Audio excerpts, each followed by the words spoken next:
Boa tarde, senhores. Hoje eu queria fazer um vídeo de reação, porque já tem tempo que eu não faço um, e hoje eu queria reagir a uma pessoa que eu nunca reagi antes, que é o tal do Daniel Gontijo.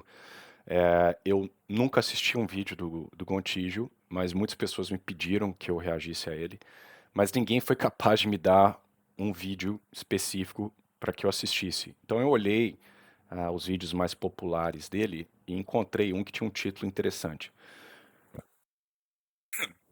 que são Quais são as causas do ateísmo? A ciência explica. Então eu estou curioso para ver o que ele vai dizer. Eu até acho que eu sei qual o estudo que ele vai citar. Uma vez que eu fui um ateu por mais de 17 anos da minha vida, né? E se você entende minimamente filosofia, você sabe que a ciência moderna, né, que é uma ciência empírica, não pode explicar a causa do ateísmo, que é uma escolha de uma posição filosófica, né? Então isso aí está fora do escopo da ciência. Mas como bom materialista, que eu imagino que o Gontijo seja, e um cientificista, ele vai atribuir provavelmente alguma causa aí neurológica, psicológica, genética à escolha do ateísmo, né? Mas vamos lá. Então, sem mais delongas, vamos ouvir o que ele tem a dizer sobre o tema, né?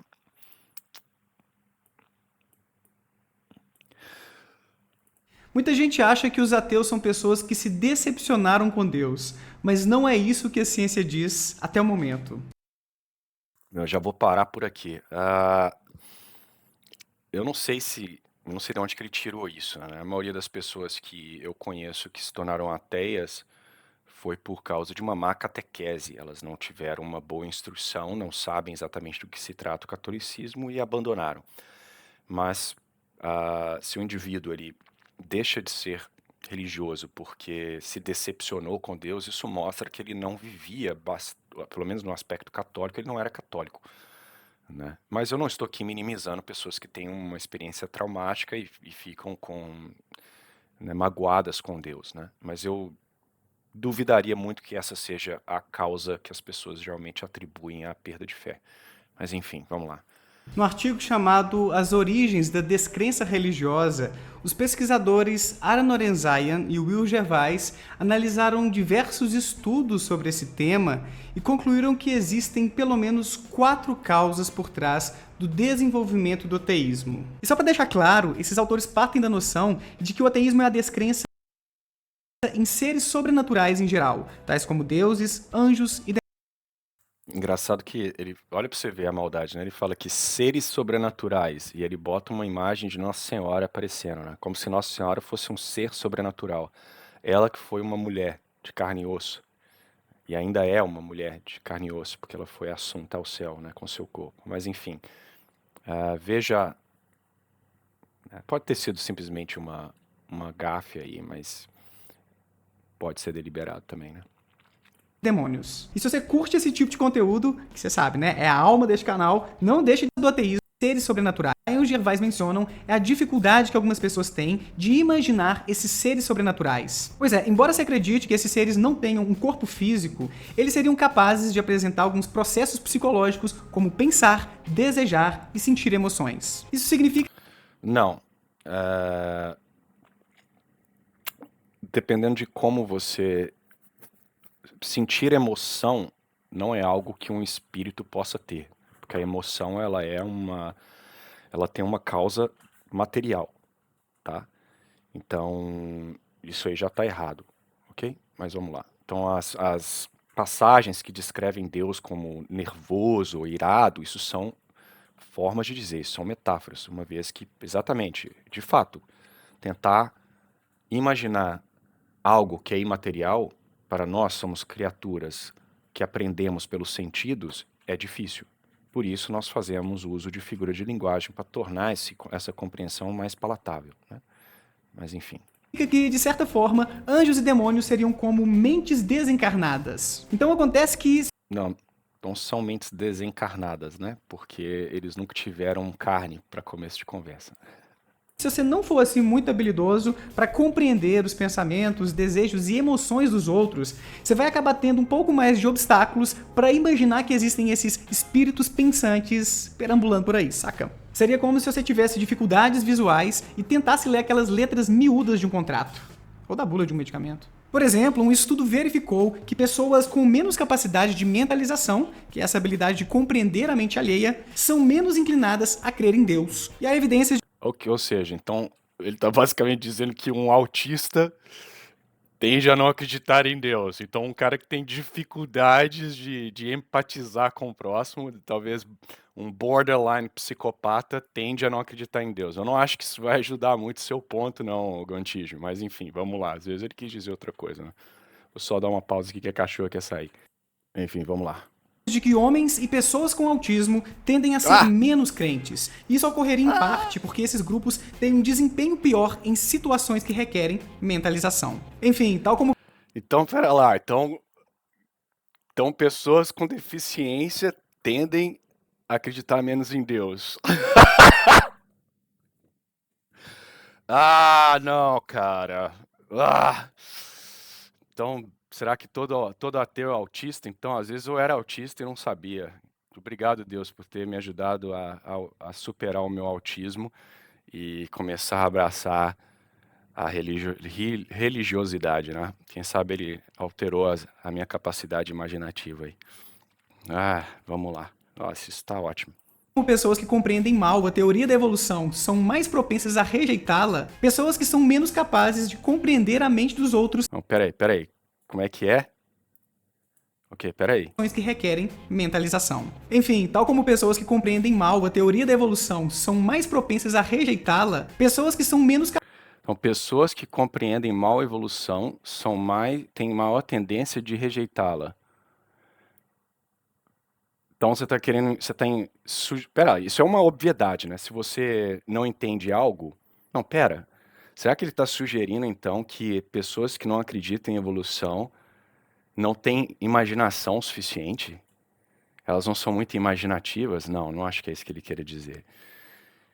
Mas interessante, né? Que ele já tinha que mencionar aí o evolucionismo de uma forma ou de outra, né? Querendo sugerir que se você rejeita o evolucionismo é porque você não compreende, né? Na maioria dos casos é porque você não entende a teoria muito bem. Aí você rejeita.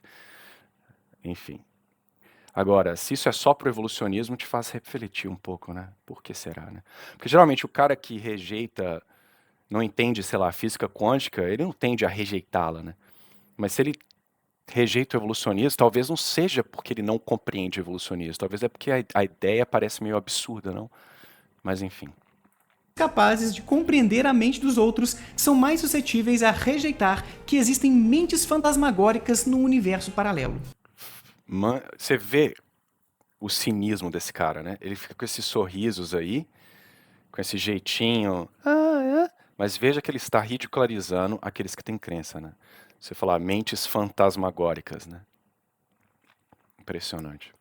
A segunda causa do ateísmo é o que os pesquisadores chamaram de segurança existencial. Basicamente, quanto menos você sofre na vida, menos motivação você tem para se perguntar se existe um ser poderoso para te ajudar do lado de lá. Por exemplo, há evidências de que as pessoas se tornam mais crentes ou religiosas após refletirem sobre a própria morte, caso sobrevivam a um terremoto, caso passem por experiências de falta de controle ou de previsão, e caso levem uma vida mais solitária. E pelo contrário, um estudo verificou que quanto melhores eram os indicadores de segurança pessoal de um país, menos os seus habitantes faziam orações. Exemplos... Nossa, aí você vem a... Então ele deve estar pegando o quê? Países como a Suécia, países escandinavos, que o pessoal tem basicamente tudo, né? O sujeito não precisa fazer absolutamente nada. Mas agora veja aí a falácia, né, de associação sendo atribuída como causa. Eu tenho certeza que esse estudo não fez um estudo de causa, fez um estudo de associação. E esse estudo, por exemplo, vai se esquecer de mencionar que esses mesmos países aí, que estão tão seguros, como ele disse aí, do ponto de vista do que ele descreveu, são os países com altíssimo índice de depressão, são países com altíssimo índice de suicídio, né? Então, que tipo de segurança pessoal aí é essa que o indivíduo tem, mas que o torna deprimido e suicida? Então, assim, aí, ó, eu fui procurar lá o artigo e eu sabia que eles iam citar a Escandinávia. Tá aí, ó, Escandinávia. Por que as sociedades escandinavas são uma das menos religiosas na Terra? Aí ele vai falar desse negócio de segurança existencial, porque tem governos estáveis, etc. E isso leva né, a perda da religiosidade. Então tá aí, né? Agora, são sociedades, como eu disse, que estão cheias de depressão, de indivíduos suicidas. E qual que é a relação de causa e efeito aqui? Veja essa completa prepotência ateísta de achar que assim que você aumenta a segurança existencial, assim que você aumenta o IDH de um país, você perde a religiosidade, etc. São puras associações. Não tem uma relação de causa e efeito. Isso não foi demonstrado. E eu estou satisfeito de descobrir que era exatamente os escandinavos, porque eu tinha certeza que ia ser isso. Mas enfim, vamos lá.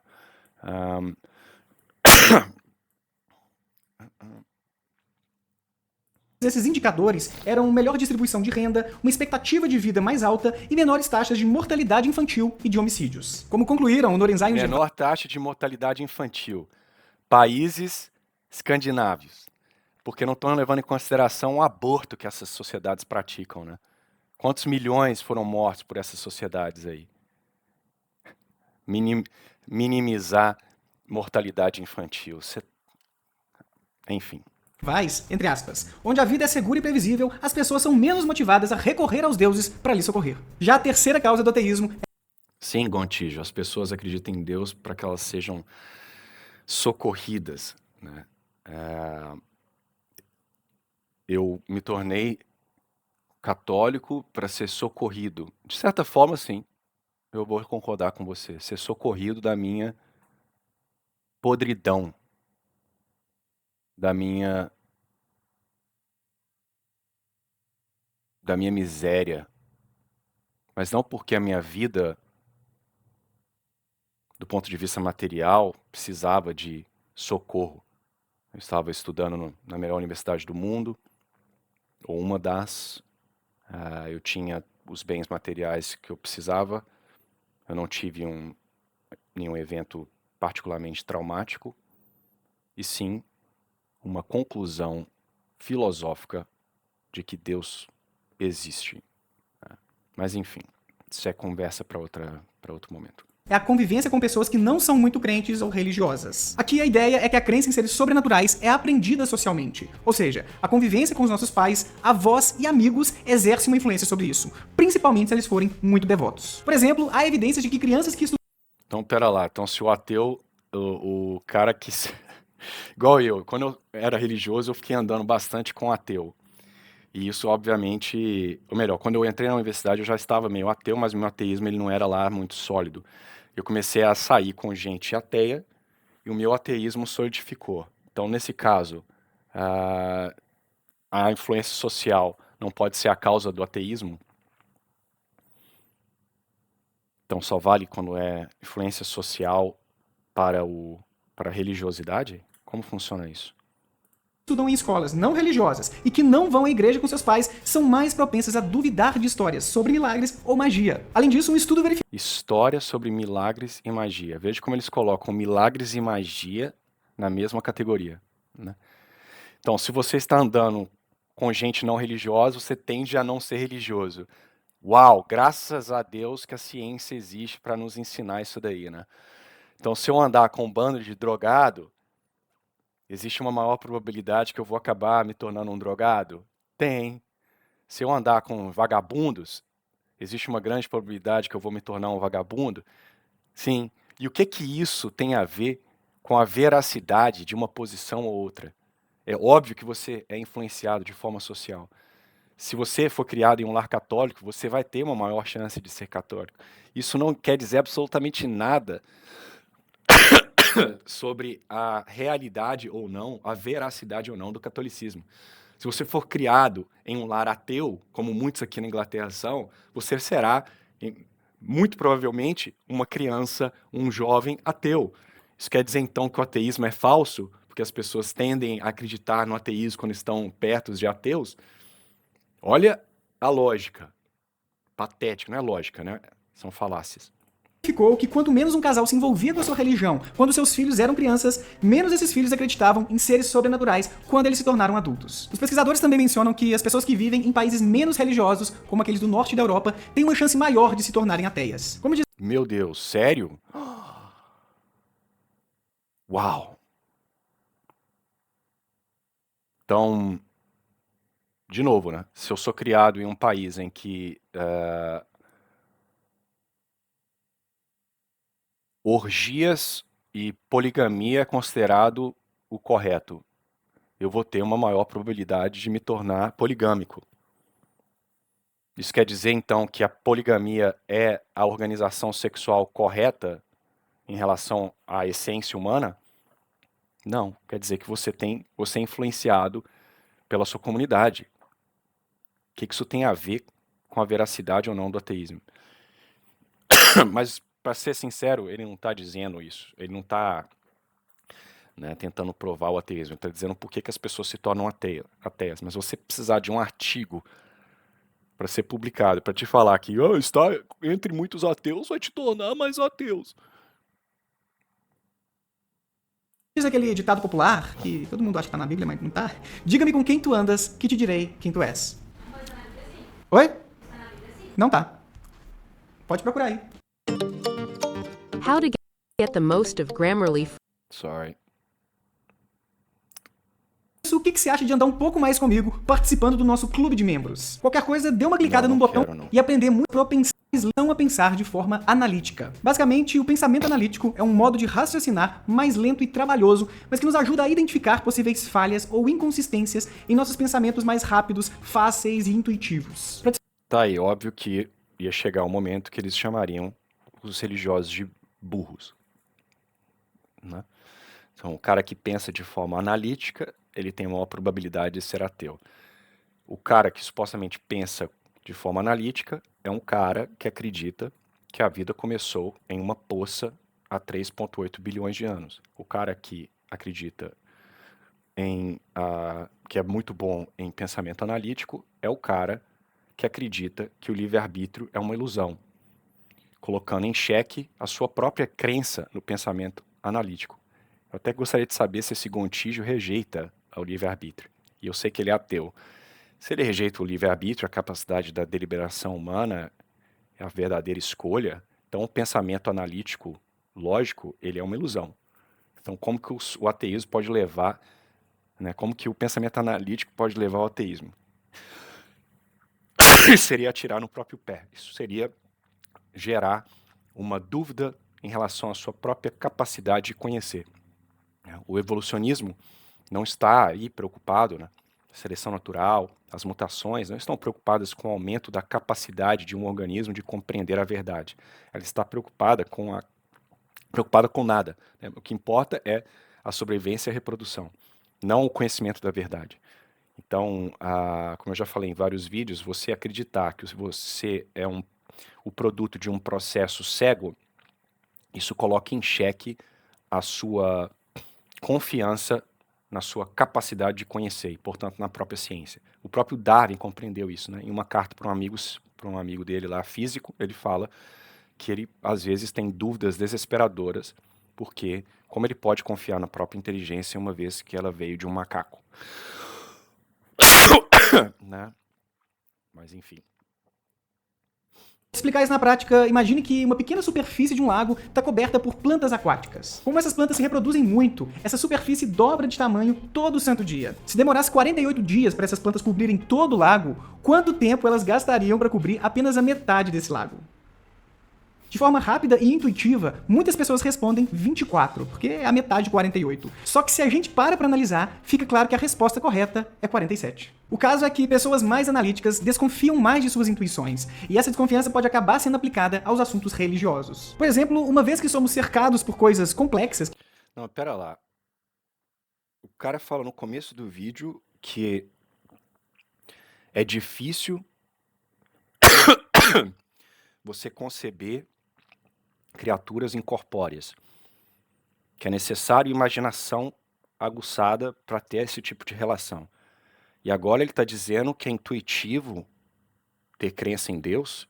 e que o cara que é analítico, ele é mais capaz de rejeitar aquela primeira intuição para que então ele possa chegar ao ateísmo. Pera lá, isso é uma contradição, né? Mas enfim. Que foram criadas por nós, tipo um relógio ou um microfone. Então, intuitivamente, a gente imagina que fomos também criados por um ser inteligente. Por que não? Mas, pensando bem, não temos nenhuma boa evidência disso. E teve também um tal de Darwin que propôs que a gente evoluiu naturalmente, sem qualquer tipo de plano divino. Então veja que o Gontijo, ele sim conecta o ateísmo com o evolucionismo, né? Coisa que as pessoas aí do YouTube geralmente não fazem, né? Ficam tentando dizer que não, uma coisa não tem nada a ver com a outra. E veja que ele está aí usando o argumento do William Paley, né? Dizendo que é uma baboseira. Então você intuitivamente vê uma unidade como um relógio que foi obviamente projetada, você vê um corpo humano que é infinitamente, não infinitamente, mas ordens de magnitude ontologicamente distinto do relógio, mais complexo, usando o termo complexo que se usa hoje em dia na ciência moderna, você intuitivamente percebe que aquilo também exige um projetista, né? Mas o Gontijo quer que você rejeite isso. Ele quer que você rejeite essa intuição, que na verdade sequer é uma intuição, se você pensar do ponto de vista filosófico, tem como você chegar, por exemplo, na quinta via de São Tomás de Aquino, né? As coisas, elas não podem se orientar a um fim por conta própria, é necessário que uma causa conheça o fim de forma a orientar, né? Então, para você, a madeira ela não se torna uma casa cumprindo uma certa função. É preciso que alguém conceba a função da casa de forma a utilizar os materiais apropriados e construí-la, né? Da mesma forma, o São Tomás de Aquino vai dizer que, né, a matéria ela não conhece seu próprio fim, os organismos não conhecem o seu próprio fim, então tem que ter uma causa que ordena esses organismos ao seu próprio fim, né? Não há nada na matéria, intrinsecamente à matéria, que a faz se organizar de forma a gerar um coração. Mas esse coração existe em diversos organismos e está ordenado de forma a bombear sangue para aquele organismo. Então você pode fazer, sim, argumentos filosóficos, né, que simplesmente que não são necessariamente intuitivos, de forma a demonstrar esse tipo de coisa. Mas, como bom reducionista e que o Gontijo é, ele quer que você rejeite essa realidade para aceitar a historinha que Darwin contou, né? Pois é, e a gente tem evidências de que quanto mais somos pensadores analíticos, menos acreditamos em Deus, que evolucionistas apresentam um desempenho melhor em uma tarefa de raciocínio analítico do que criacionistas, que ateus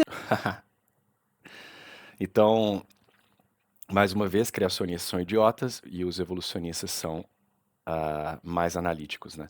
Tão analíticos que, como eu disse, acreditam que baleias evoluíram através de mutação em um intervalo de 7 milhões de anos a partir de um organismo que parecia um cachorro, mas que pertencia basicamente ao grupo das vacas. Então, o evolucionista quer que você acredite que um cavalo é menos, uma vaca é mais aparentada com uma baleia do que ela é mais aparentada com o cavalo. Tá? Isso assumindo a própria ideia de ancestralidade comum. Então, é isso que ele quer que você acredite. Uma vaca e um cavalo são menos parecidos entre si, do ponto de vista filogenético, do que uma vaca e uma baleia. Ok? Então, esse é o cara que pensa de forma analítica. Okay? É o cara que acha que a vida espontaneamente surgiu em uma poça de água na Terra primitiva. Ok? agnósticos pontuam mais em testes desse tipo do que religiosos, e curiosamente um estudo verificou que os participantes com um estilo de raciocínio mais analítico eram menos suscetíveis a achar que paralisias do sono são experiências sobrenaturais. Ainda não tá claro por que algumas pessoas são mais analíticas do que outras, e também é importante dizer que raciocínio analítico não é a mesma coisa que inteligência. Os ateus seriam apenas um pouco mais céticos ou um pouco mais desconfiados ao lidar com essas respostas mais fáceis e intuitivas. E as Mais fáceis e intuitivas. Eu acho que é muito fácil você imaginar uma baleia na sua imaginação, né, surgindo a partir de um cachorro que vai mutando. Basta você ser gnóstico, que aí fica fácil. Você vê lá a matéria. Enfim. crenças religiosas parecem ter se desenvolvido justamente a partir dessas respostas fáceis e intuitivas, tal como uma ideia bastante popular de que corpo e mente são coisas substancialmente diferentes. Ideia Corpo e mente são substancialmente diferentes. Pera lá. Por onde que ele mistura cada coisa uma com a outra? Ainda mostra uma pessoa fazendo yoga, né? Isso aí já está basicamente pegando a ideia de Descartes, né? Que havia uma diferença substancial entre a mente e o corpo, no sentido de que havia uma dualidade entre matéria e corpo, um dualismo cartesiano em que a alma seria uma substância completamente separada do corpo, o que não é o caso, né? Nós somos uma substância de corpo e alma. Essa alma ela consegue sobreviver à morte do corpo, ela é substancialmente material, mas nós não somos uma combinação de duas substâncias, a alma e o corpo, né? A alma informa o corpo, nós somos um. que, a propósito, é substancialmente diferente da tese defendida por muitos neurocientistas. Ou seja, a mente não seria nada mais do que aquilo que o cérebro faz. Para fechar, o Não é verdade. Tem vários neurocientistas que estão, inclusive, abraçando o dualismo cartesiano, uma vez que eles não conseguem reduzir os aspectos mentais para os aspectos neurológicos, tá? Então ele está aí, é um espantalho isso daí. E é impossível você explicar a mente com a neurociência, tá? Por exemplo, como que você explica a nossa capacidade de conhecimento? Porque o conhecimento tem potência para o infinito. Você pode conhecer tecnicamente todas as coisas. Só que o cérebro é um órgão material. Quando você obtém um conhecimento, você obtém conceitos, por exemplo, eles são conceitos materiais.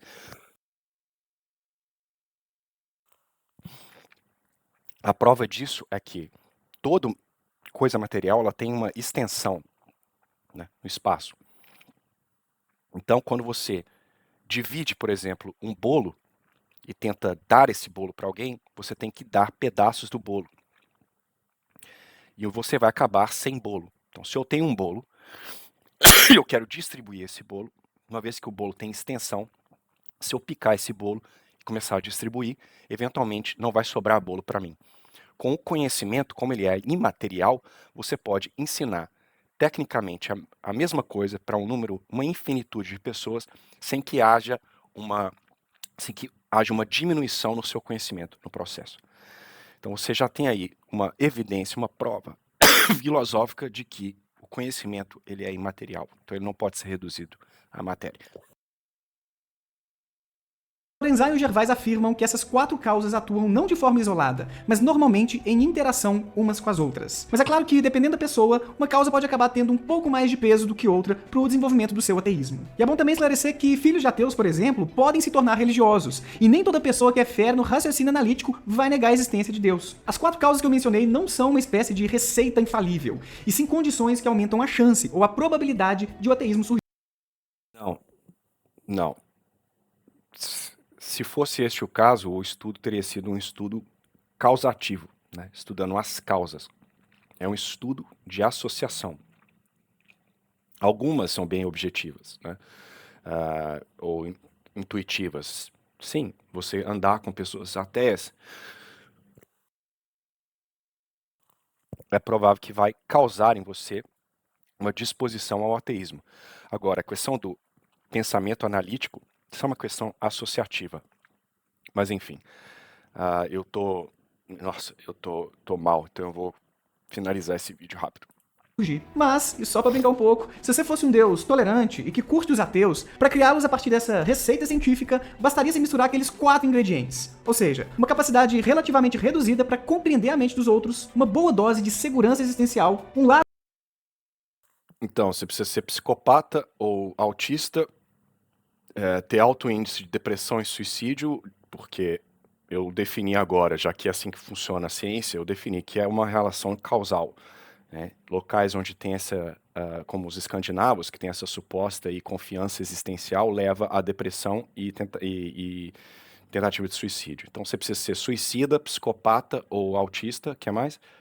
onde a fé não seja algo muito importante e uma tendência a desconfiar de crenças intuitivas que podem E ser um cético, duvidar de tudo e ter uma amizade ruim. Então tá aí, a receita para se tornar ateu. Seja autista, ande com péssimas amizades, seja depressivo e suicida e seja bastante cético das coisas, né? Inclusive do seu próprio autismo. Então é isso, galera. Eu vou indo porque minha tosse tá bem desconfortável.